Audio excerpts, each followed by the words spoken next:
Just a recap of our top story. 5 people have been killed in a light aircraft crash. The plane was operated by Safari Link. 3 of the fatalities are men, 2 of them women, 4 of them Caucasian. And now we have Bridget Ngana on a phone. Bridget, what's the latest?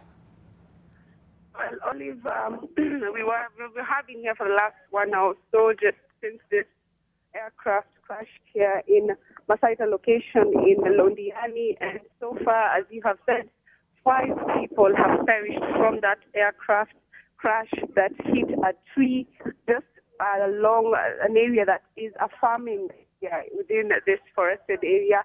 And by now, there's still investigators combing the scene. The bodies are still on the scene, but they have been cordoned off by the police. The public has milled in droves in this place. It is largely a farming area, and so their houses are really sparsed out. They're not really clustered together. And so it wasn't an expected event, according to people we've spoken with here. One of them, rather being a border rider, said he started the aircraft while it was still flying at low altitude, and it seems that it was rather shaking and still mid-air. He followed it to the place where it had crashed. But by the time he got here, all the occupants, unfortunately, had died and their bodies were thrown off at a distance from the plane. So we have been trying to get information from the officials on the ground, among them the OCPD of the area, who has also informed me that the county commander is here. So they're still gathering information. I've tried to speak with him to understand where this plane was headed and where it is from. But from the ground, we do not have a clear sight or a clear information as to where it was headed to and where it was coming from. They're still gathering information. Scene of crime officers are here taking pictures.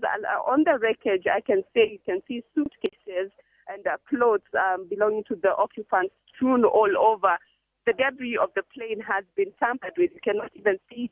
The front area has just been totally destroyed by the impact. The tree, however, is still intact. It did not fall or crash with the plane, but it's still intact. Only a scrape of its branch, of its back, has just been removed from the impact with the plane upon collision. The propeller of the plane is totally destroyed.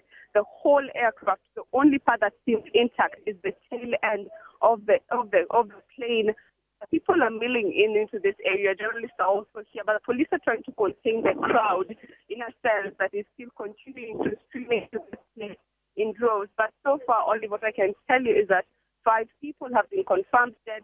4 are not Kenyans. The pilot is Kenyan, and they are still combing the scene to ascertain what could have been the cause of the plane. But from eyewitnesses or those people who were within the area when the crash took place, the plane was really at a low altitude, and even while it was mid-air, it seems to be shaking.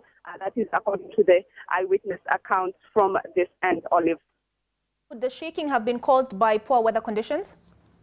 No, rather, Kericho, because we're in Kericho County and also within an area that it's forested, rather, it does not seem like it's very bright and sunny. We do know that reception in terms of the network connectivity could be a problem because we are in somewhat of a valley, but the weather is really, the skies are clear, the clouds are really well dispersed.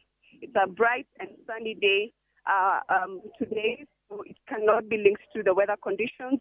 So we are still waiting for information from the aircraft investigators or the preliminary investigation from those on the ground to ascertain what could have caused it.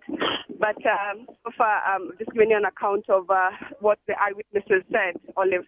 Okay, the reports we've received is that the plane departed from the Masai Mara and was heading to Turkana. So, and you said there were 4 Caucasians whose nationalities have yet to be established and 1 Kenyan. Were they tourists? That is also something that officials on the ground have also been very, very cautious to provide as far as the originality of these people and where exactly they were there. But we can say from what we have observed is that the plane was rather within an area that hardly has any aircraft moving about. We do understand that the only plane the residents here say they usually see is belonging to the Kenya Forest Service College, and it's usually within the trees surveying the forest cover, but they have never, ordinarily, in any given day, they say they have never seen an aircraft that is not belongs to the Kenya Forest Service flying or using this route as a pathway. So, Olive, we are still trying to get that information from the officials on the ground. They still remain tight-lipped. We've tried to understand if there were tourists, if in any case, this was the route they were supposed to be using, but no information has been forthcoming so far as to whom these 4 or 5 people were. When I say 5, is inclusive of the pilot and where they were headed, but we can see suitcases, we can see some clothes strewn all over the place. There's some personal effects here and there. The scene is just the debris of the plane. The front part has just been totally destroyed. The wings of the plane are also destroyed. The engine of the plane is now open. You can see the propeller has been shattered and mangled up. At the back of the plane remains. One of the seats of the plane has been thrown to another bush adjacent, just a few meters from. All right. What we do understand is that when the crash took place, for those who All right, thank you.